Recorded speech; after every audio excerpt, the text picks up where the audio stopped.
never look your damage. CEANA not better financially. I talk better you are going to CEANA now $150,000. $150. Competency of Makawati, Madam. Tamajo Matakani said, kwa Nenama organization Canada, Nestle, Toronto. Mio Magover Chichimio Milea, Comiano Toronto, Astro Alec, Ogos Naciena, for Ababa, Mio Yakaba.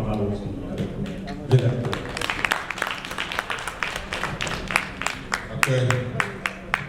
We now call on the Every Association of Mississippi, Arkansas, and Louisiana, led by Mr. Dr. David Adai, the president. Dr. Adai, okay.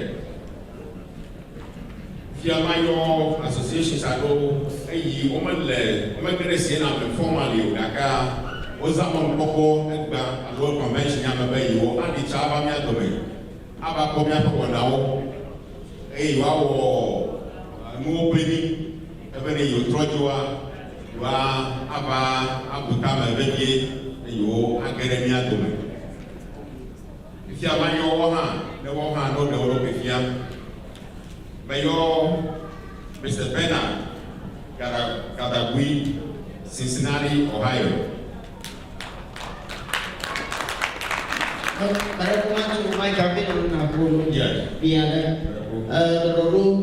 Just a quick correction. The sympathies that were expressed to our brother Ahmed Wura were done by individual members of CEANA, not CEANA as a body.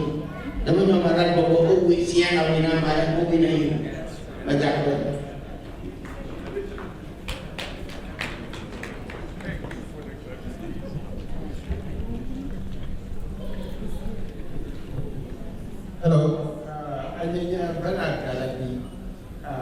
You come over to BG. Maroho, you have BG Dakar, Moranco. I mean, you call I put up a sham. Abale is in about Cincinnati. I miss Boramanto. Never go on this year. You can to Cincinnati, look on your open use of Monto. Alikuwa amekutana tu Cincinnati ya. Alikuwa atamwachwa.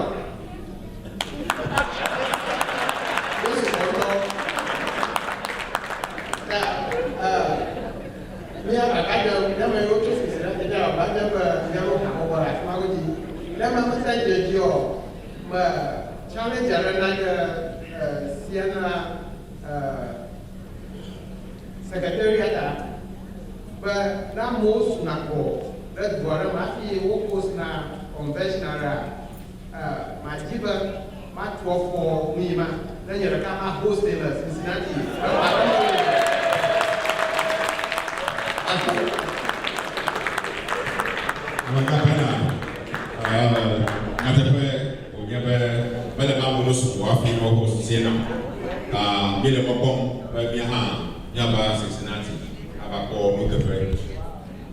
Mayo Nyafo of Black of Joe, every Habako of Delaware, Wahole Miato of Black.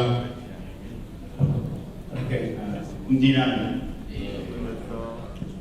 No, Hamok Bovai, for the country can be stronger. I think the community has to be strong. For the community to be stronger, I think the family is strong. So, never to more near to Korabi, the nigga trouble. I never come over CEANA, I got a game, a UCC, never every lander, now I do a minority, through never action. Young Philadelphia, Southern District, Mammy Copasino. Last July, we have 10 years anniversary. Area. This past August 21st, we have organized the first Ghanaian picnic for all Ghanaians in Delaware Valley. nye bonasiena ma ye ba lo nya alu aka ni masa ba ka to secretary ko ala ka ba ka ye o industry na o ga au konuna ni ka akbana ni no ni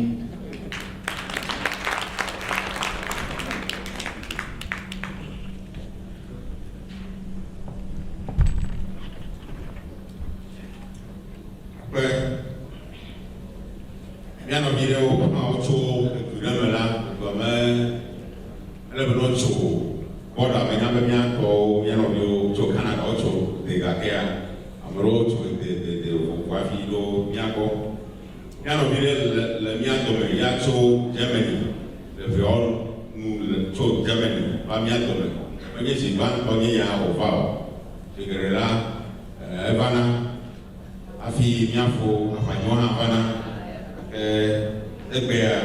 miatata Nancy Donko yakwe eva nyomenya bia de kapo gapia na yo miatata Nancy Donko ele miatema pato kwenemi abone obuga pera na wade ofiami Nancy Nancy man fio okay akwe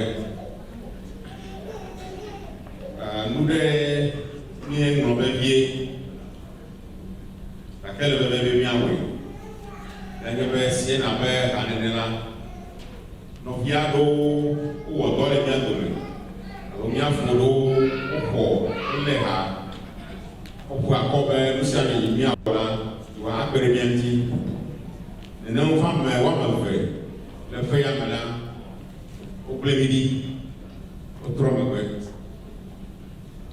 o to me tore kanye Nyafo,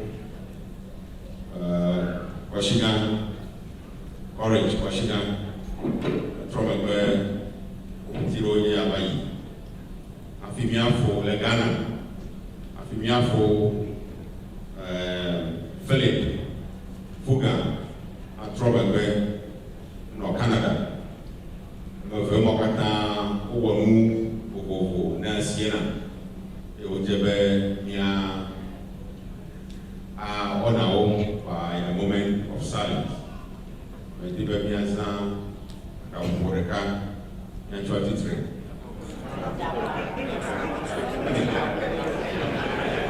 Minute is 1 second. As a minute to come, wait a second. I'm sorry. But Martin, the Paranyama, don't make it difficult. All the project back. That's not an excuse. Adrawa, Adaba,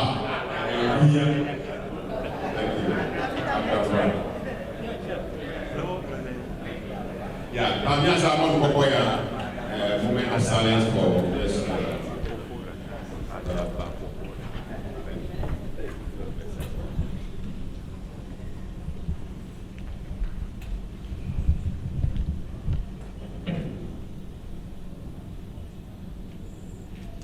Irame kusio kula petola me popola le poprovera mo kiso grupo tu ma mo kiso e peto atali yanovi osika yanovi fuga maondo ana tuto ya tuto amen. May their souls rest in perfect peace.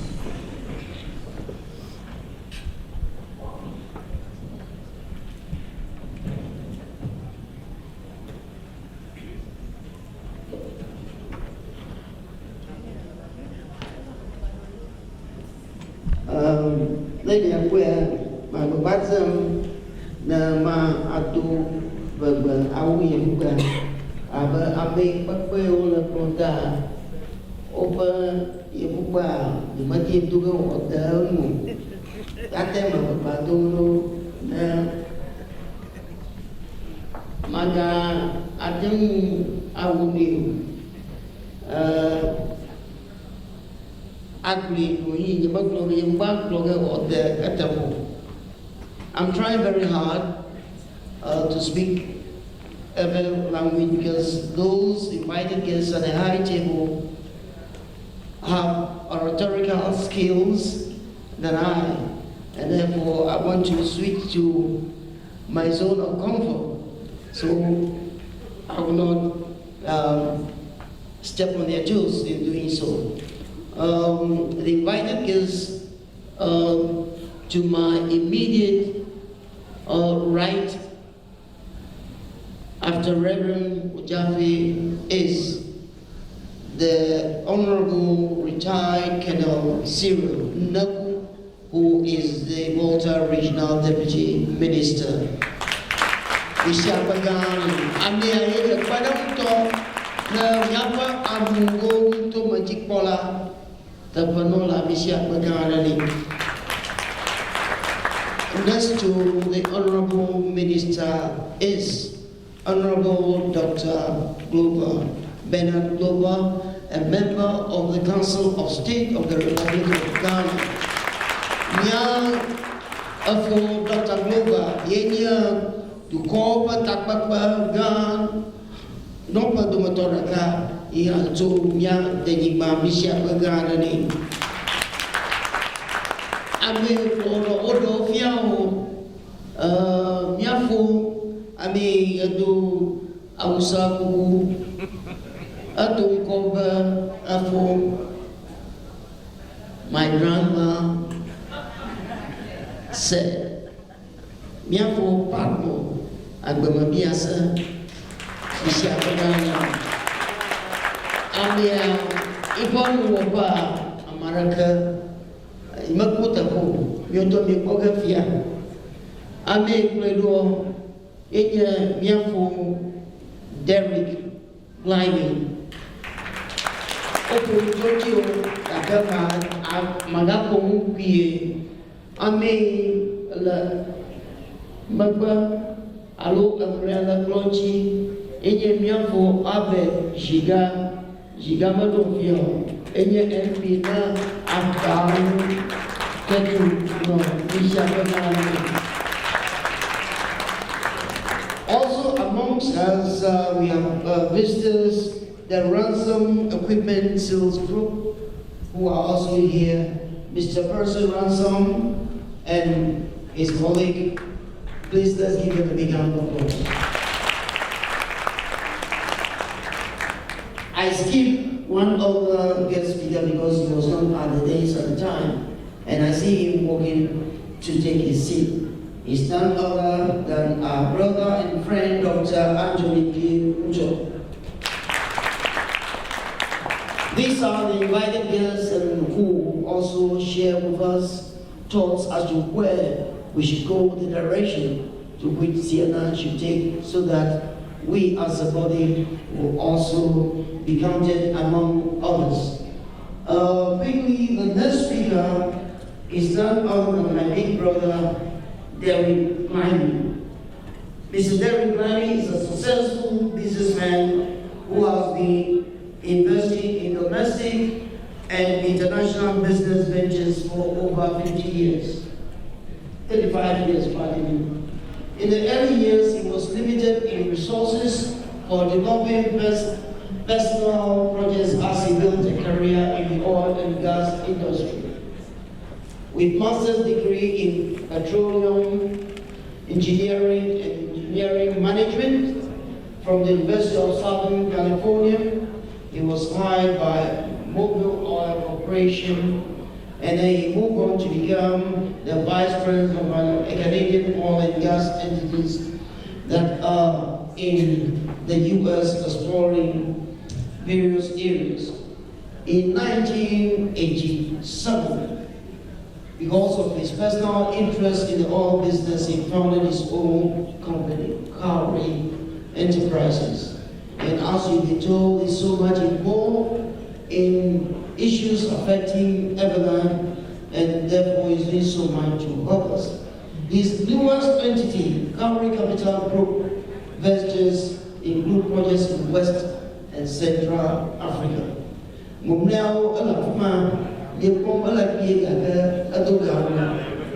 Join me in welcoming my brother, Derek Blimey. But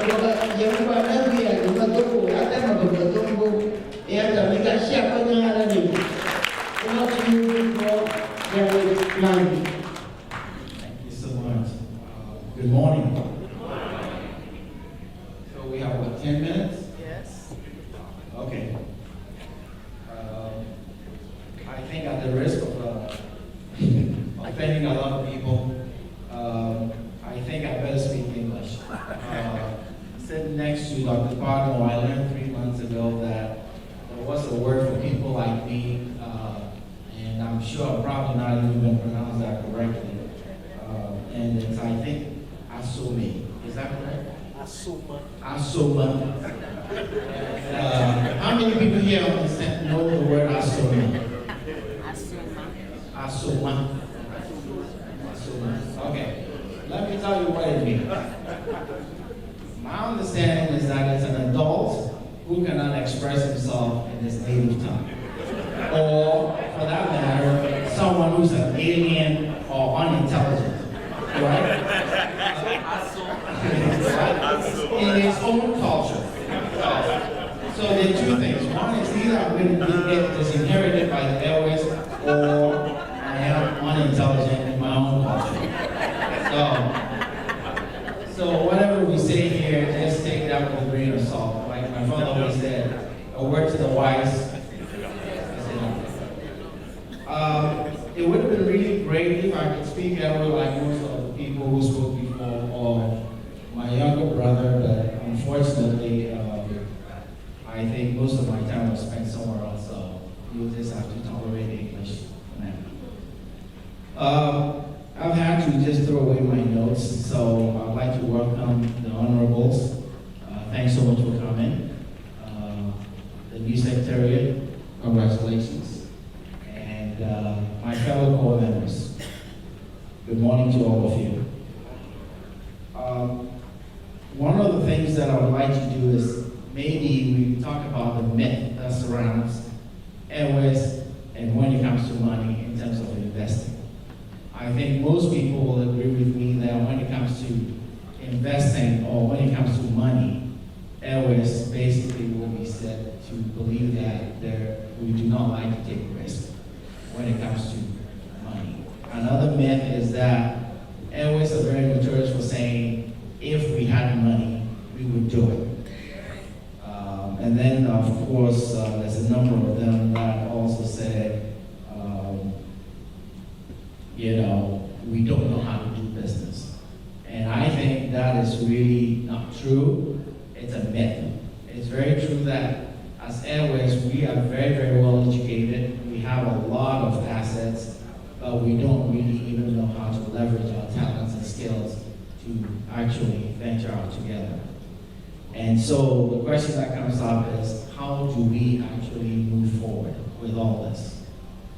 There's a new big trend, I think. It's a new revival since, I can't even say because of the oil discovery in Ghana. I think it's just, there's a new trend of people wanting to really go back home. And so they have the need to really start pulling their resources together and working together to make things happen at home.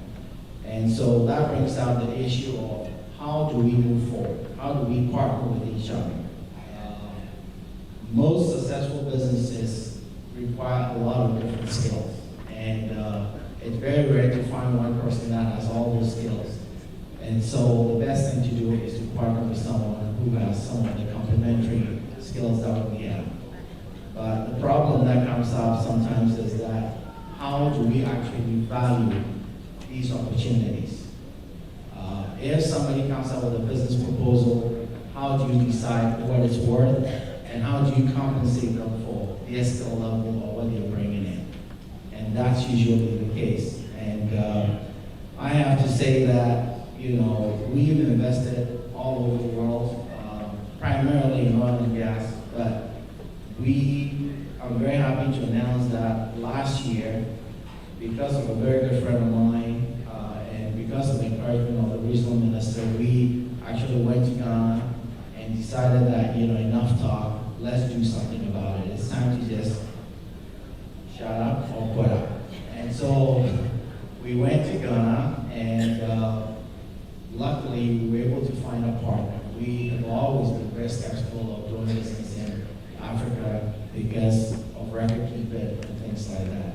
But so the only thing I can say is that since we're all trying to look at how we can invest at home, we should really seriously think about partnering with someone that's already there, who understands the culture. And I'm going to tell you a very quick story, which even seems very funny to me right now. That the first time we went, I went with my son, and we went to a small town called Befi.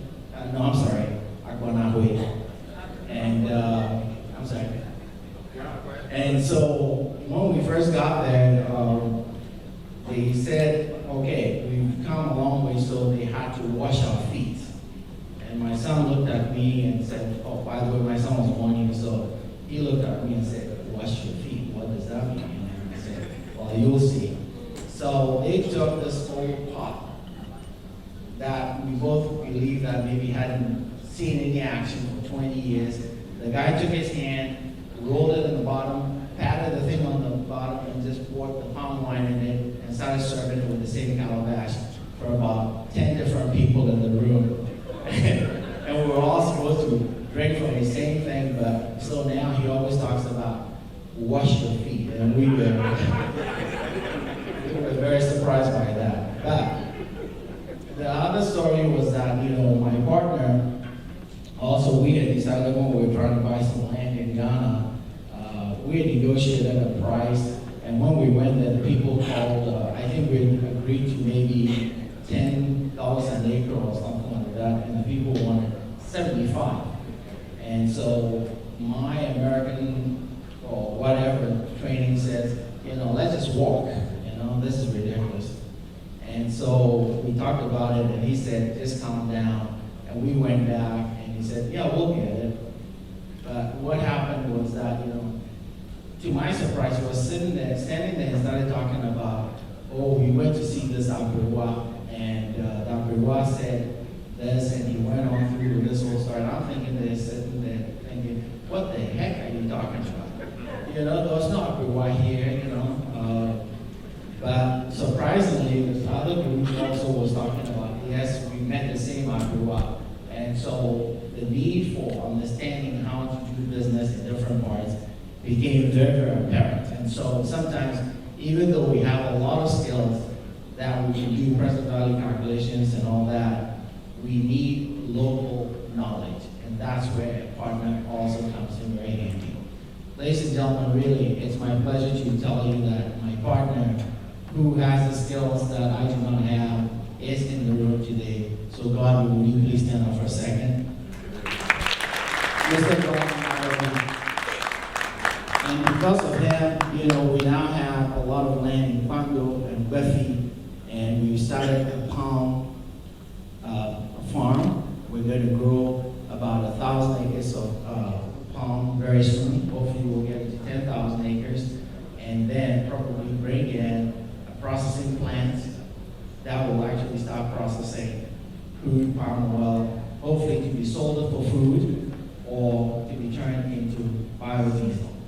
And whatever it takes, I think we're going to make it. Now, I told you the story because we believe that if we did not have such a partner, I don't think we would have made as much progress doing it the way we are.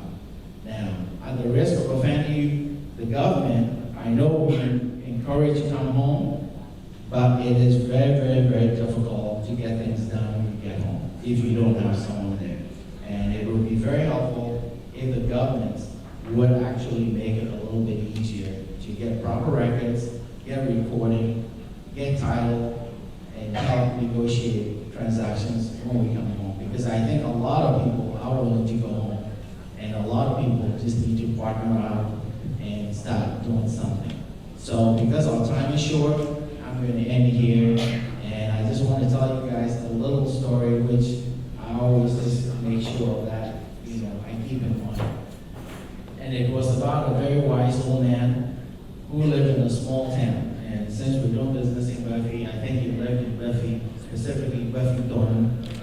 And he was so wise, people would travel from all over to come see him for his wisdom and knowledge. And by tradition, what would happen is that people would bring either a pigeon or chicken or pig or whatever they could afford, and once in a while they'll throw in a very gorgeous 18-year-old girl, of course. So some of the young men in town be in that position would be the greatest asset in the world. You get people bringing you stuff, free stuff, and all you have to do is just give them advice. So they decided to come out with a plan, and the plan was just very simple. If we can get him to disgrace himself in public, then we can dethrone him and get that position. So they came out with a perfect plan, which was, let's catch a bird, get the biggest kid with the biggest hand to hold a bird, and if they ask the man, is the bird alive or dead? If the man says the bird is alive, the kid will squeeze the bird, and the bird will be dead. If he says the bird is dead, he would actually release the bird, and the bird would fly away. So it was a foolproof system. They were going to win, no matter what. So the day came, they got their plan, they got the bird, and they went to see the man. And for sure, the man was sitting there. So they asked the guy, what does the kid have in his hand? And he said, well, you know, I'm old, I can't see that well, so come closer. He says, oh yeah, I know you, I know your father, and all that. And while the kid was moving around, he saw a little further protruding and said, yes, it's a bird. And so the kid thought, well, maybe the old man has a little bit more to it than not. So they asked him, so the old man, is the bird really alive or dead? And the man, being truly as wise as he was, said to them, boys, the answer to that question lies within your own hands. And the moral of the story is that, you know what, I don't think we have to talk about investment processes or investment decisions in this place. We are all bright, we know a lot. People invested in you, and that's why we're all here.